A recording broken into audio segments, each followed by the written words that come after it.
welcome to the Making It series. I'm your host, Sadie Clayton. I'm the Head of Industry, Engagement and Partnerships here at LCCA. And today I'm at the one and only Juicy Couture HQ with Amy Gibson, who's the Creative Director. I can't wait to dive deep into what it takes to be a Creative Director of a brand, thinking about creativity, the vision, thinking about the product, thinking about the shows, the influencers, everything that makes a brand come alive. Follow me.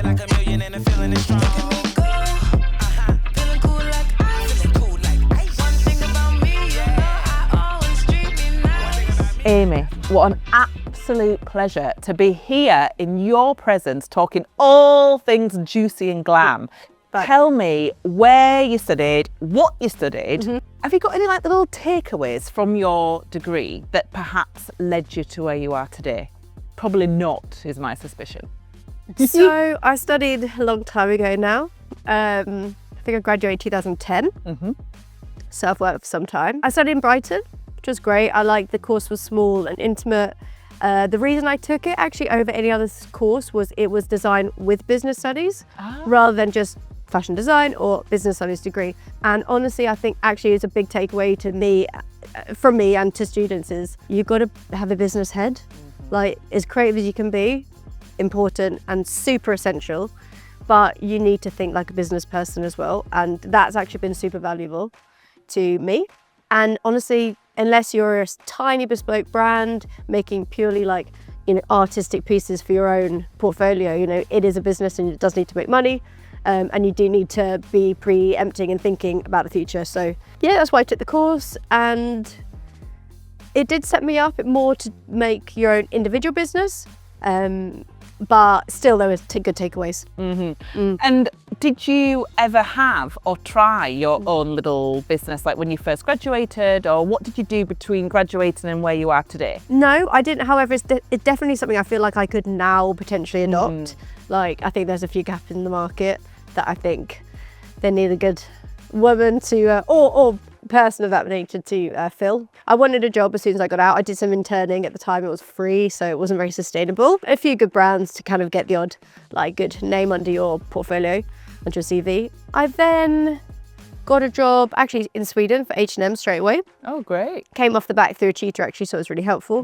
The interviewing, the project. I felt quite sad that I hadn't gone the high-end plan, and I therefore was going to pigeonhole myself into high street forever. But I took the job up anyway, moved to Sweden for 2.5 years. Wow. It was good. I did a few designer projects out there as well, so that was nice. I kind of took a bit of a high street route, which I hadn't intended to be. I didn't think I was a high street designer.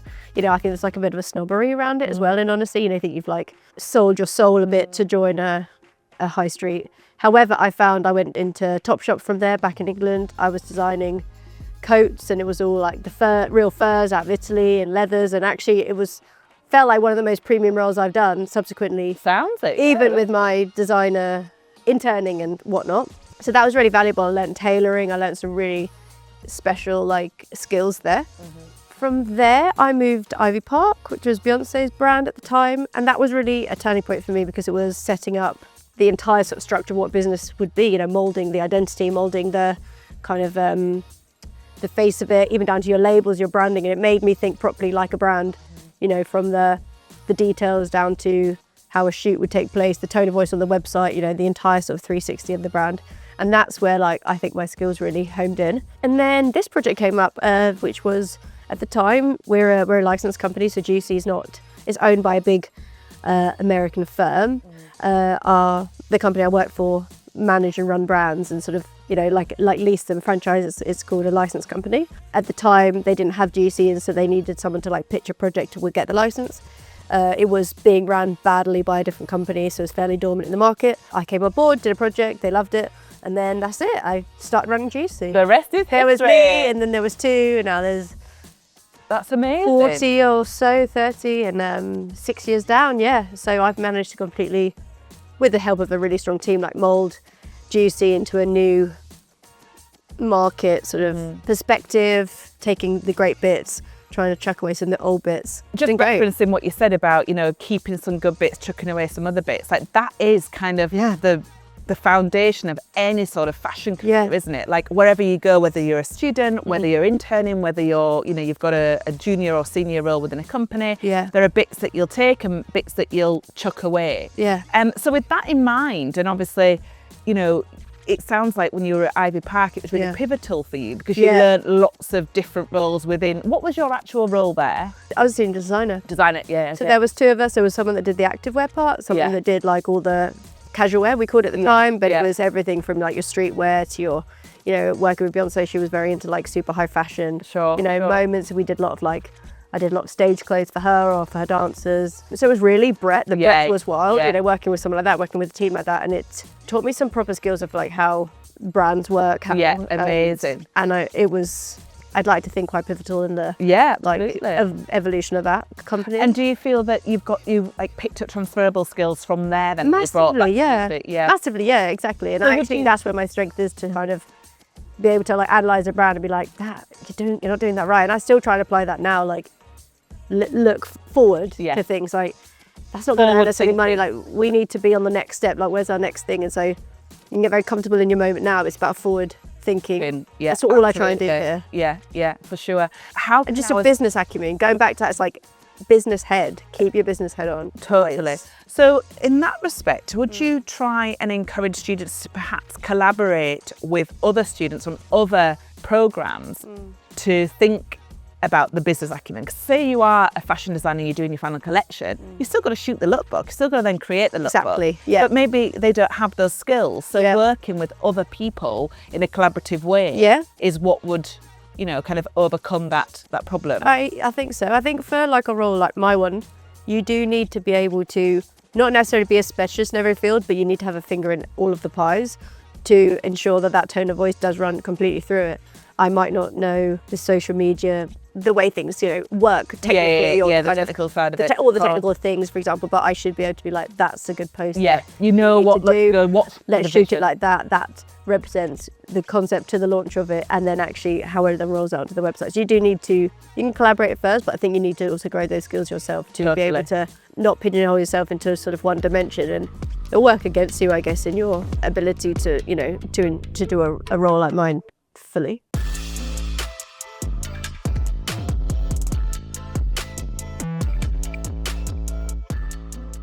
Amy, Juicy Couture really defined the early 2000s, you know, with the velour tracksuit, you know, the iconic rhinestones. So that's a big thing to live up to in terms of brand DNA, brand evolution. So how do you find keeping up with that? And also keeping up with today's fashion, like things are always changing, speeding up. Like how do you pivot your brain to all these different parts and elements to ensure that you remain Juicy Couture?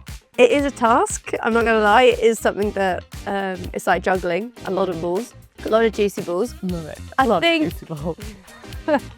of juicy balls. We actually work really far in advance. We're a wholesale business, so we actually have like a year or so lead time. So I think for us, it's not very easy to sort of follow trends, but Juicy is a trend and is like, it's got its own trend. So I think for us, it's about evolving our own brand to still feel like it represents us in a fresh way each season. We can be a bit reactive. I think that's more by tapping into like social media and sort of marketing campaigns to feel relevant. We can bring like short lead products out if we feel there's something we're missing. I think Juicy's got such its own sort of DNA that as long as we're sort of true to ourselves, like our customers are loyal and they kind of follow us. And on that part, that's actually the main thing. For us, it's listening to our customer. Because we have so many Juicy girls or Juicy customers, not just girls, like everyone can pick Juicy up in a different way. For us, it's like listening to them, listening to like what they want from the brand. And the brand's got a lot of different elements. It's got like the core tracksuits, which actually appeal to such a wide, like, I want all range. of them. I want a lot of them. I know, it can be like, and we do different fits now, so we're expanding that area to be like, whether you're a plus size, you're 70 or 15, like whatever, like cuffed, you like wide, we're like your forever tracksuit, and you should feel like there's always that part that we're honouring and we're like evolving as our kind of brand, huge brand heritage. And then I think there's the other part where Juicy, like super kind of ironically, like it's juicy on your bum, it's like brash slogans, and that we need to kind of keep them like happy, keep tapping into cool things, that they're going to like, that are cultural moments. As I said, and that might be through social media, it might be through campaigns, it might be through like collaborations and quick products. Yeah, to ensure like we're staying relevant. Like, I think there's like a big split between people that love like the heritage of the brand, which is like your Depop, old, washed, vintage pieces, not diamonds, you know, they're like that kind of old like grit of it. And then there are people that wear it super unashamedly, like diamonds on the bum. That's me. Yeah, and actually we're all a bit of everything. I've worn it in many ways, and we all kind of can tap in and dip in and out of it when we want to. But that's the beauty of a successful brand. Like Yeah. you can tap in, dip in as and when you want. Yeah. You can style it so it looks heavily luxury. You can style it so it looks really accessible. Or it's just and about comfort. Yeah. Exactly. Or it's about, for example, we're just launching a new denim line. Ooh. We have a core base of the tracksuit of people that love that, and they've had that for us for a time, and they're always going to be able to get it. So for us, it's also about keeping fresh and thinking, okay, if we're known as like a forever tracksuit brand, we should be somebody can come to for quality and come to for those like staple pieces. Denim is like a natural evolution of that. They did it in the heritage, so they were great ideas we can adopt. A couple of pieces, for example, also allows us to like make sort of unique like pieces. For example, we're bringing like a kind of reimagining like the velour tracksuit into like denim details, like biker details, washed back to kind of tap into your. That's velour as well. It's velour, so this kind of means we can like roll out the things that people love about Juicy, but just like reimagined.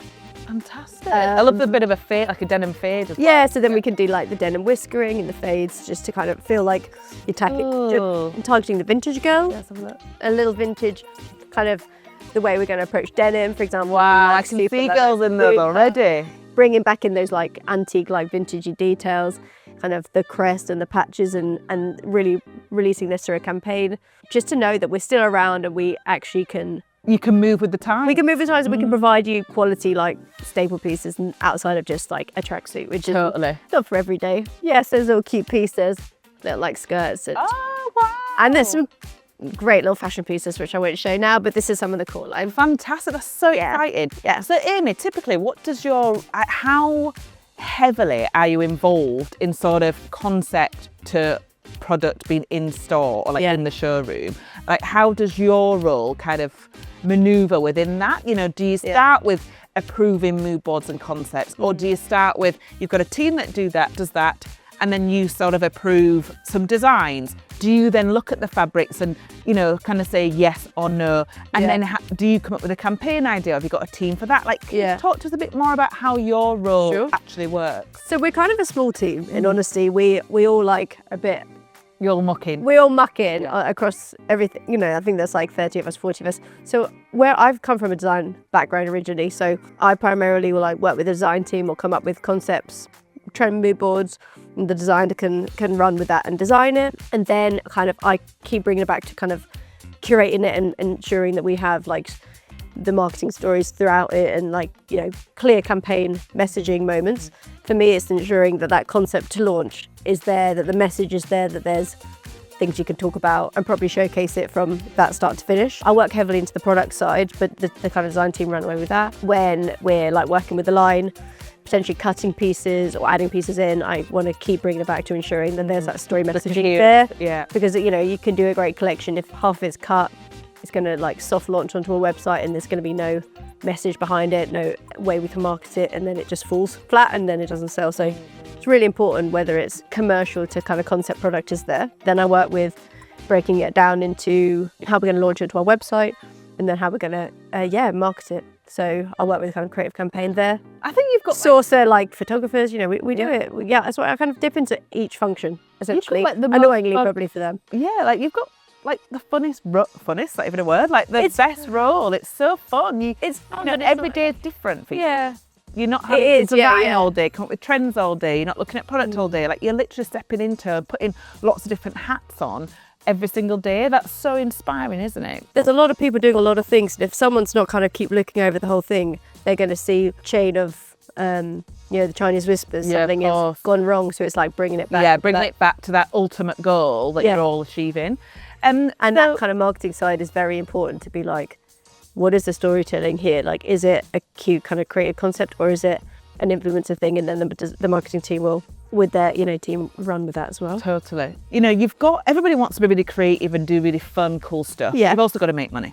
Yeah. You've got that commercial side. So how do you manage to like effectively fuse the two together and come up with the ultimate product which also makes money, which is also fun and also tapping into? Yeah. And it meets all the customers' needs and our partners' needs and our and the big boss needs. is happy. Like the big boss is happy, and it's fresh and I think like that's the biggest challenge is there are so many components and it's like picking your battles with it as well. Boringly, it's just going back to the sales part and going back to the analysis. We have to keep looking at analysis is the key word. Analysis to keep, what has sold, why is it sold, what is the feedback of the collection, where did we go wrong, was it the fit? Let's look back, let's go into the fit session, look back at the trouser. Is it how we story told it? Did it have a weak launch? Is it that it looked crap on the website? Why didn't it sell? Let's look at that, let's read that, and then let's use our information and the knowledge to then come back together creatively for a fresh collection, for a fresh take, but applying that analysis that we did. You come together as a design team, you need to be creative, you need to think like, this would be amazing, I love this, but then let's apply our business acumen into it. How can we actually now structure it into a balanced range? And then what are our hero pieces that we can really market and have a great showcase a brand like as we really want it to be, and understanding and like respecting that process, to be honest. Totally. You said the words a balanced range. Like how do you ensure that you get that range that is balanced from your loyal customers to trying to capture new customers? Like how does that work? I think it's working closely with our brand manager is pivotal in that, is working with her on sales analysis and coming together collectively. We have like multiple functions within the business that are all super important in the process of building a range. Our product developers, for example, bring us back to reality of like, that's not going to work, that's going to cost too much, that's not going to, it's not going to execute properly. It's even down to like trimmings and bits and pieces, like, like, oh, we're going to rhinestone everything, it's going to be amazing, like, but actually no, because we'll cost ourselves out of good product. They can maybe buy it from mass-produced, cheap, quick store. Like, there's no, we need to pick our battles of what is the most important for the brand. Totally. And then, respect each function's input in that. And we come together with, collectively on big reviews to get to that point. And it's tedious. There's a lot of changes constantly, but because we're not just hoping for the best, we're, constantly questioning ourselves and going, is this the best T-shirt? Or have we missed a trick here? Have we missed a trick here? And that's where I try and bring my 2 pence in. Yeah, of course. Or my 10 pence. Or your pound. Or my pound, or my big bad £10 note.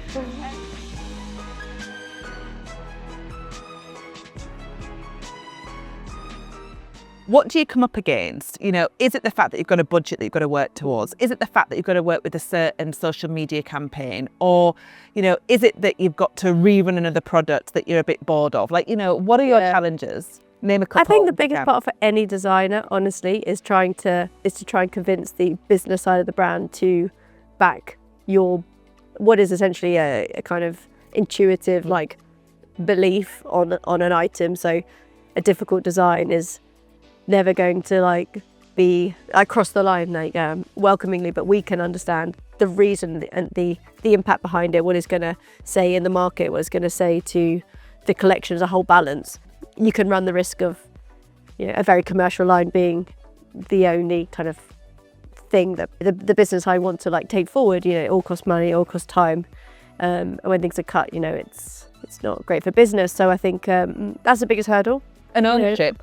You own it, exactly. And I think that's the point. Sometimes great ideas I've thought were going to be brilliant have flopped, and you think, okay, designers are hired for a reason and do have intuition that you need to, you do need to respect from a design side, just as we would from merchandisers or all the rest of it. So I think everyone has a strong perspective of Juicy, and it conjures up, everyone has a different kind of feeling. Some people think WAG, some people think Paris Hilton, some people think velour, but I think it all resonates more than just clothing to people. It's a movement. It's a movement, and it can be Marmite, for people. You can, dare I say it, I wasn't all that into Juicy, as I was young, I was a skater girl, but actually I love it, and I think you can adopt it and reframe people's minds in the right way.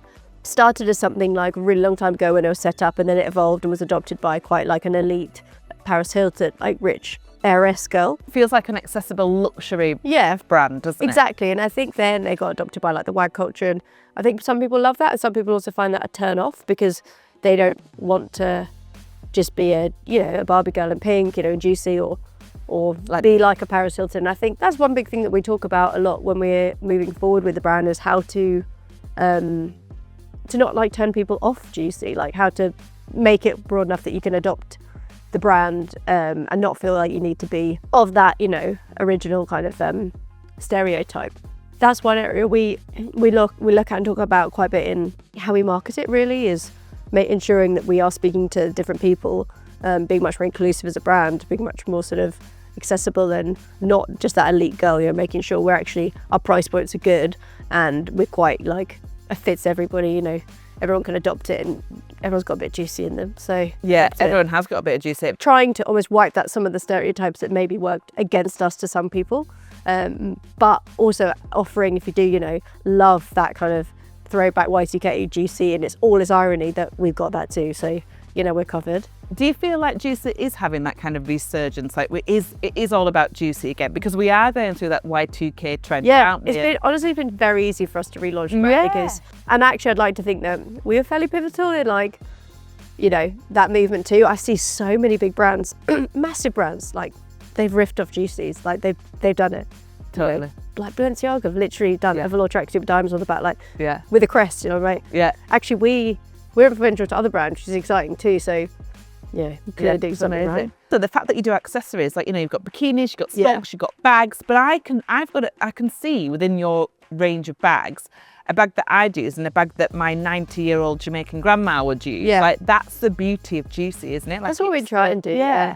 I love that so much. And I think that we've just released this Forever collection, which is just bringing back all like the kind of core tracksuits in its full glory. Like we've used like 20 real women or different types of bodies, different sizes, different styles, and it's like actually we can cater to everyone. Representation's key for sure. Yeah.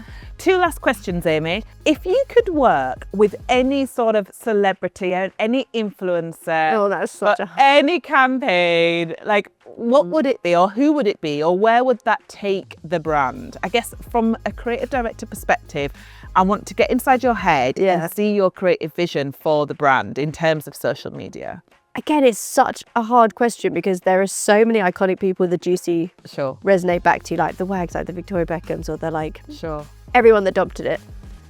And then there are people now that would be wild. And because I think we've also got to like stop just looking back at the heritage we had 25 years ago, or 30 years ago now, but look at the people now that would be the right collaboration from a person. Totally. I think brand to brand, I can't think of anything offhand, but I just think it needs to be someone that is incredibly strong in their own identity, that is very different to Juicy, just to give it a new guise, just to make ourselves much more fashion relevant, or just to be a bit of a boost, a bit of a big twist story. Yes, and that's the ones that were the best, the unexpected ones, and we got a few like but that's bubbling. Yeah, exactly, and that's where actually like we welcome people's feedback, because innovative ideas, because actually everyone, we talk about internally a lot, like who do we want to collaborate with, everyone approaches it in a different way, people we'd never have thought about. But my last question is, where do you see yourself in 5 years time? For me, Juicy's, I worked very hard to build it up and get it to where it is now. And I feel that I need to take that approach with another brand in the future. I think that's where, and I think hopefully even within the company, as I say, we adopt a lot of other brands and really good brands that come in. My strength is, and where I can offer value to a business, is to research, relaunch a brand, give it a good facelift. Yeah, exactly. And a pump and injection of innovation. And some fresh eyes. Yeah. I think, so I'd love to do that. I think that's where my strengths are. Amazing. And one last little piece of advice for students. Don't get too caught up in just your creative bubble. And I think it's so important to have strong vision of what you believe in and your identity heavily into it. But just think a little bit more 360, like what is my entire brand, not just my apparel line that I'm making, where would I see it being retailed? How would I see the branding? How would I see it growing? How would I see it diversifying? So my second piece of advice would be, is understanding a little bit more actually about how the industry works. I think So internships, getting experience. internships, like I literally knew that there was 3 jobs: business, fashion business, whatever that is, fashion design, or maybe a stylist. There are so many jobs. There's so many layers within it, and I think people feel a lot of pressure. Whether you like fashion, you don't want to just be a numbers job, but you don't. So you just become a designer into a design role, and you actually you're not naturally a designer, and that's okay, because you might feel I'm creative and I'm feeling this, and I'm now There's other creative design. ways But there are other creative roles. Marketing roles are really creative. Creative content is massive. Pattern cutting is great. Being garment text for brands. You actually get 3D part of it. So it's actually not learning a little bit more about company structure, because I think there's a lot of pressure you need to do everything properly. Like I can make a shirt, and I can design a collection, and I can write a business report, and I can run my dissertation. But the reality is, as you're working for a small company, there are lots of roles within a business, so you won't ever do all those things. So dabble in them all, and research where you want to go, and then apply that into your final, project, your final collection, your final business plan. So Amy, thank you so much for your beautiful wise words today. Honestly, students, can you believe that I've been sat here with Amy, the creative director of Juicy, talking all things glitz, glam, luxury, accessible. I feel so privileged, and I hope you did too. Please ensure that you subscribe to the LCCA YouTube channel so you don't miss out on any of our Making It episodes, because words like this is just so invaluable, and I hope that they help you and your creative vision into the world. Look at me go.